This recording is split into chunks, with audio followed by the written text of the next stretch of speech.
Welcome back to On Texas Football for this week's recruiting breakdown, Jerry. 4th of July is long gone, but we did see some fireworks for the Longhorns last week with the addition of five-star Jonah Williams. Of course, big for the class, big for Texas, big for the staff, big in general, of course. And now as a result, well, Texas is sitting firmly inside of that top 10. Listen, you did a great job covering the event down in Galveston Ball. We got to hear from both of his brothers, his high school football coach, his high school baseball coach, and then from Jonah himself. So if you haven't seen that yet, make sure to go to the archives and give that a watch over at On Texas Football, the YouTube channel. But Jerry, I mentioned it. Texas now in the top 10, and there's still a couple of guys that they're pursuing right now. But timeline-wise and where they sit in the class rankings, what's the biggest takeaway from you in terms of what that commitment did for Texas in this 2025 cycle? Yeah, first off, CJ, I don't know how we follow up lunch with the coaches. Okay, it's one thing to follow up Brian Irwin, but now we're following up Brian Irwin and Bob Shipley, Texas fans. So make sure you watch Lunch with the Coaches at weekly. The first one of the season's out with Bobby Burton and those guys. But yeah, I think that Jonah Williams, look, the main thing is he's one of the top players in the country. I think that was one of the more popular recruiting wins, definitely based on the response we have gotten from Texas fans, because 2 months ago it wasn't going to happen. Right. A highly ranked guy wasn't going to happen. He had been picked, crystal ball at RPM, whatever you want to call it, about every college in America, right? There were so many bombs going off, people had to change all their picks, right? And so that one resonates with the fan base. That's what that does, especially in a highly ranked kid where Texas came from behind and won it. So that one really resonated. Kid from the Houston area, Galveston Ball, a two-sport guy. And again, this one also resonates because it kind of brought back the Jim Schlossenego leaving A&M for Texas battle and all the war of words between A&M fans and Longhorn fans on that one. That one kind of brought that back into play a little bit because obviously Jonah Williams is a two-sport star and Schlossenego was a big reason A&M may have been slightly trending for a while. They were never a big leader for Jonah Williams. So that one brought it all in. But from a class rankings perspective, Nick Brooks on Friday, Jonah Williams on Saturday, and suddenly here's Texas sitting at 7 or 8 in the class rankings nationally, depending on what you look at. I think Texas is probably 8 right now, if I'm being realistic, if I just started ranking classes. But here's the crazy thing about it, and we're going to get into it, CJ. Texas now a commitment away on Friday from probably being 6. Yeah. That's how fast this changes. And what that would do is after Nick Brooks and Jonah Williams, Texas is now set up for a 4th straight top 5 class because they only have 18 commitments. You know they're going to sign 24, 25 in the class. Yeah, absolutely. Plenty of room to climb vertically. Of course, 5 stars added with Jonah Williams, a big commitment. Nick Brooks, as you mentioned, Jaime Ffrench coming up this weekend. We'll see, of course, where that goes into. Before I ask you about Jaime Ffrench and, of course, Michael Terry and Manfaremo, Jerry, do you mind just one great message from our sponsors of this week? Recruiting Breakdown, Mark Saunders and Allstate. Yeah, look, this is our first read for the top 10 class, right? Wouldn't it be? When it comes to protecting all your stuff, your top 10 class ranking and all your stuff, wouldn't it be great to have one place that protects it all? Here's some great news for you. That's Texas Allstate agent Mark Saunders. He's the only insurance agent you'll need to keep tabs on protection for all your stuff. Everything from your home, your car, your boat, to your motorcycle, RV, and that ATV. Call Texas Allstate agent Mark Saunders' office today at 512-218-8571. Do what so many On Texas Football family members have done in the last year. Call Texas alum Mark Saunders. With his over 35 years of experience, you'll be in great hands with Mark Saunders. 512-218-8571. Thank you, Jerry. And thank you, Mark Saunders, again for sponsoring this week's Recruiting Breakdown. All right. I teased it at the beginning of the video, Jerry, but a big decision comes on Friday. And, of course, 2 other big-time national prospects yet to make their decision. Still awaiting some definite timelines with Manfaremo and Michael Terry, but we know that Texas had at least made things interesting there. Jaime Ffrench comes on Friday, August 30th. What's the latest there? How should Texas fans still feel confident, even with some, push from Miami there?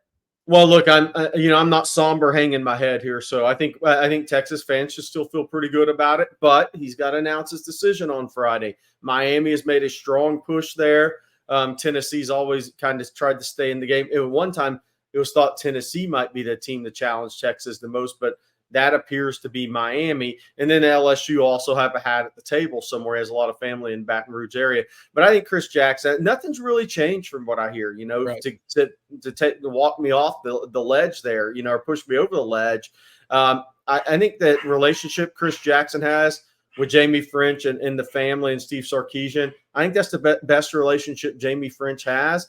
And again, one of the big questions is, does he just want to get out of state and do something different for college? He's a one-time Alabama commitment. So we'll see on Friday. But there's nothing that's really changed, my opinion there, anything I've heard. Michael Terry, nothing's changed for either one of us. We think Texas is trending, continues to trend over Nebraska and Oregon. Will Stein, he's done a good job in that recruitment for Oregon. Obviously, Matt Rule and his staff have done a good job for Nebraska. They both got him on campus multiple times. I think at the end of the day, it's going to be tough to beat the closer to home in that recruitment. But when he decides that, we're about to be in September, so it's not going to be in August unless something drastic changes. So we're looking at mid-September, late September, early October for a decision from Michael Terry. The interesting thing there, CJ, is remember we kept waiting on Kobe Black.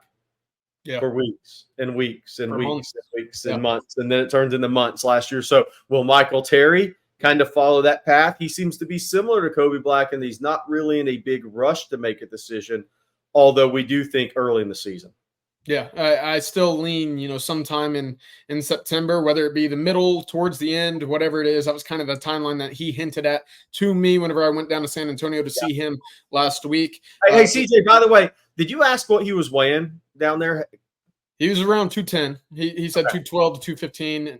So he's in that. He's hanging in that same area. Okay. He looked lighter than that, but again, I thought he looked very sturdy for his size. Of course, they're using him more at running back in this season than I think we've seen in years past. We saw the highlights from his scrimmage as well. Good reason to just find a way to get the ball in his hands. But hey, for those that maybe haven't been caught up on Michael Terry since you were just down there, did he talk again about wide receiver kind of being his preference early on in college for those that maybe are just getting into the Michael Terry recruitment? Yes. And Texas has done a good job of kind of pivoting to just get on campus and we'll figure it out. That was kind of the message that he shared with me is, I like Texas's offense. I like the way that they move the ball down the field. I like the way that they get their playmakers involved. I know that should I pick the Longhorns, and again, this is what he was telling me, they'll find a way to utilize me in that offense, regardless of a set, specific title for position. So I thought that was a big takeaway on Steve Sarkisian's end in terms of utilizing and pitching, being an overall playmaker offensively. But to the defensive side of the ball, Jerry, there's been some a continued kind of resurgence of hope, I would say, on the defensive line. Of course, we talked about it at the end of July when Texas earned that flip commitment from Oregon for Josiah Sharma. There was also supposed to be another big visitor on the defensive line on campus that weekend.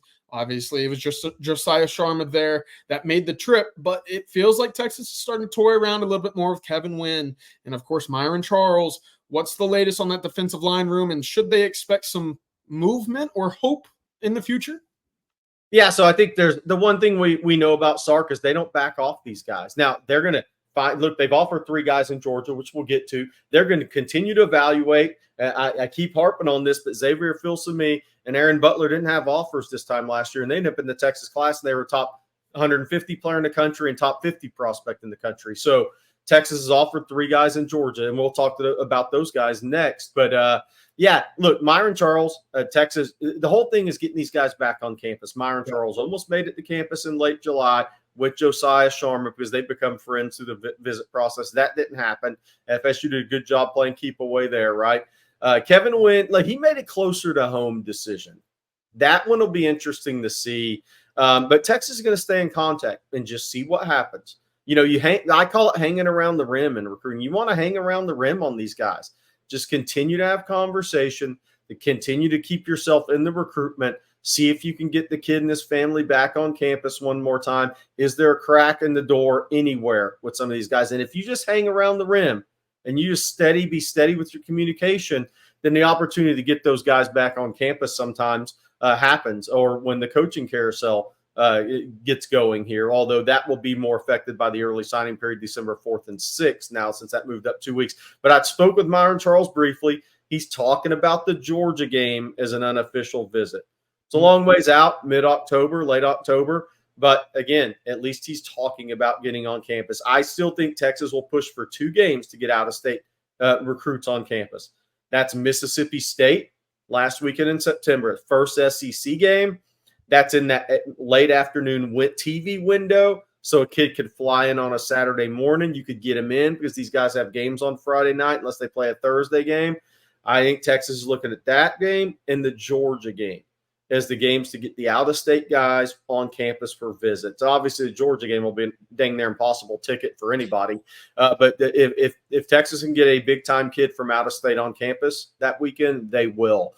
So then, there's also 3 guys in-state that I think we're going to keep tabs on. Chase Sims committed to A&M, who has a Texas offer. Texas didn't get him in for a visit in June. I'm not sure how hard they push for that. I expect that push to maybe happen. Jackson Blackwell out of Lorena committed to Baylor, one of the strongest players in the state and country in this class. He got an invite to the Colorado State game. Texas hadn't offered him, though, but Texas did go watch him in the spring. They're keeping tabs on him. And Malcolm Simpson out of Hitchcock, originally from Galveston Ball, teammate of Jonah Williams for 3 years. We mentioned that on Texas Football yesterday. Malcolm Simpson is a guy that I think Texas has some interest in. He's now at Hitchcock High. Same high school as Kelshawn Johnson, the A&M wide receiver commitment.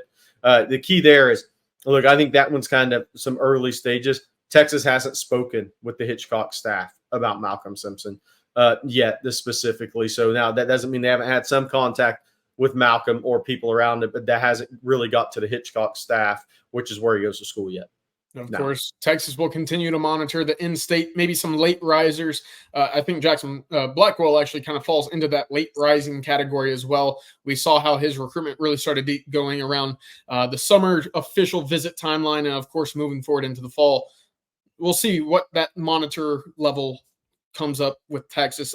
But moving to Georgia, because that's also where Texas has been very active as of late. One of the most recent offers, actually 2 weeks ago, August 14th, Texas offered Grayson, Grayson High School defensive lineman Joseph Mbachu. I actually caught up with him earlier this week. Jerry, he's going to be visiting Texas for the UTSA game September 14th. He's currently committed to Florida. Again, a guy that was very late to receive some D1 P4 interest across the board. I believe that Florida offer actually came in July 27th when he was on campus. He committed on that trip or soon thereafter. Since then, Georgia's been involved. They offered him Monday evening as well. So that recruitment's still in kind of that feeling out phase. And obviously Texas and Georgia offers, you'll start to see him start to grow. Basketball kid, born in Cameroon, still very fresh to the sport of football, but you see the first year in padded football, organized football for him.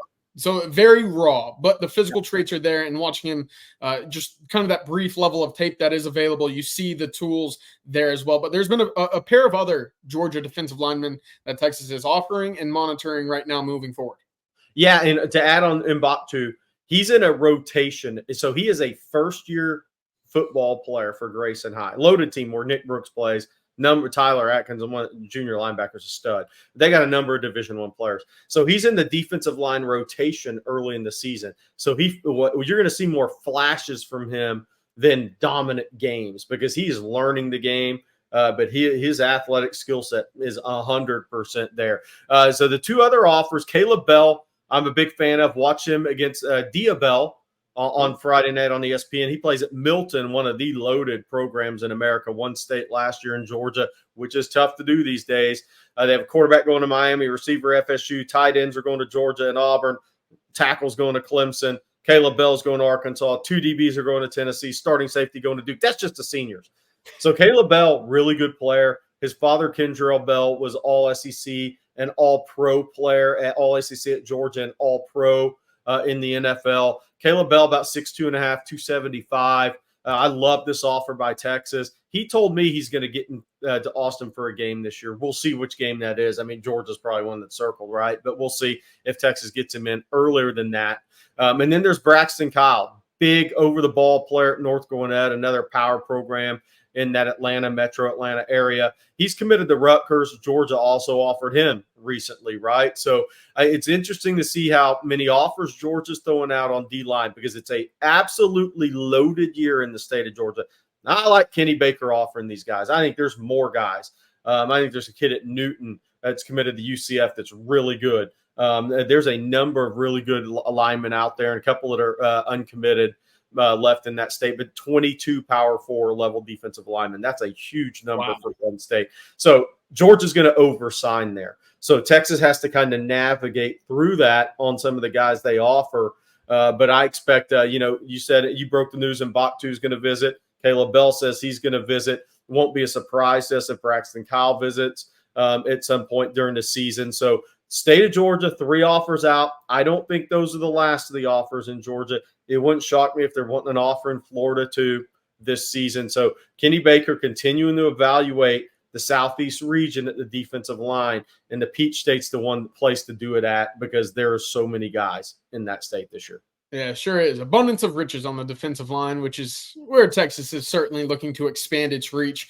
Before we start talking about some visitors for the Colorado State game, Jerry, one more message about Mark Saunders and our great sponsors for this week's Recruiting Breakdown. This one's simple. Call Mark Saunders. Do it, and so many other On Texas Football family members have done. Call Mark Saunders' office today, 512-218-8571. The reason why is simple. When it comes to protecting all your stuff, Mark Saunders will protect it all. You only need one spot. He's the only insurance agent you'll need to help keep tabs on protection for all your stuff, everything from your home, your car, your boat, to your motorcycle, RV, and even an ATV if you got one. Call his office today, 512-218-8571. With over 35 years of experience, why wouldn't you choose Mark Saunders? We did. I did. Do what so many other On Texas Football family members have done. Awesome. Thank you, Jerry, and thank you again, Mark Saunders. All right.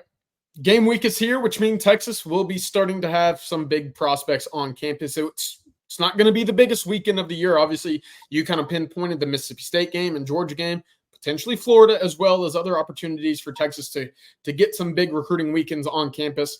More so, some of those regional 2026s will be on campus this weekend. Of course, some of the highlights there will be Jamarian Vincent from Waco Connolly. Jason Cannon out of Denison's an interesting one. And of course, Alistair Vallejo out of Liberty Hill. Just a few on the list right now. But, Jerry, I wanted to go back just real quick. Jackson Blackwell coming in as well. Anybody from this list kind of stand out to you, or is there anybody kind of schematically thinking about this first game and how Texas will approach this weekend? Well, I went and watched Jackson Blackwell at his district track meet throw the discus, and I was very intrigued with him because, look, I think he could be a hellacious center too, but he wants to play defensive line. But, he's 6'2 and a quarter, 6'2 and a half, 305 pounds. And he is an absolute talent maximizer. He squatted 700 pounds at the powerlifting meet. That's an unbelievable number. He kickboxes. I mean, he is a guy that does everything he can to maximize his explosive power. Really good football player. I like that Texas is remaining in contact, watching him as a senior, and seeing if he becomes a guy that they could offer. Texas tried to get him to camp in June, but he had an official visit to Kansas State that weekend, which he smartly took the official visit where you had an offer. And then he obviously is committed to Baylor, which is 20 minutes from his house, right? So he's committed very close to home. Also on the visitor list this weekend's interesting. There'll be some committed guys there. One of those is Smith Orogbo from Hastings. Well, and I asked Smith, who's coming with you? I think I knew the answer before I asked him. I said, who's coming with you? He said, Ike Okafor, my good friend. Well, Ike Okafor is a defensive, a 5-tech, 3-tech at A-Leaf Hastings High. And he is committed to Cal. Justin Wilcox, pretty good defensive coordinator as a head coach and talent evaluator on defense. So Ike Okafor is a guy who was 6'3", 240, 245 last year. He's closing on 265 right now. Is there something there with Texas? I think Texas is evaluating him, watching him as a senior, because obviously they're going to be watching Smith as a senior. They're going to see Ike Okafor. What could that frame do? What does he look like as a senior? So a Jackson Blackwell, an Ike Okafor. We talked about Chase Sims, Malcolm Simpson. There are some guys in state. I do think Texas will make a move on one of these in-state guys because it can't be an all out of state cycle at defensive line. It just Right. can't. And Zion Williams and Dylan Battle are committed to LSU. So who is that Texas will push for in state is going to be the question. And I think it's going to be somebody in that group of four, unless a DJ Saunders reconsiders his commitment, right?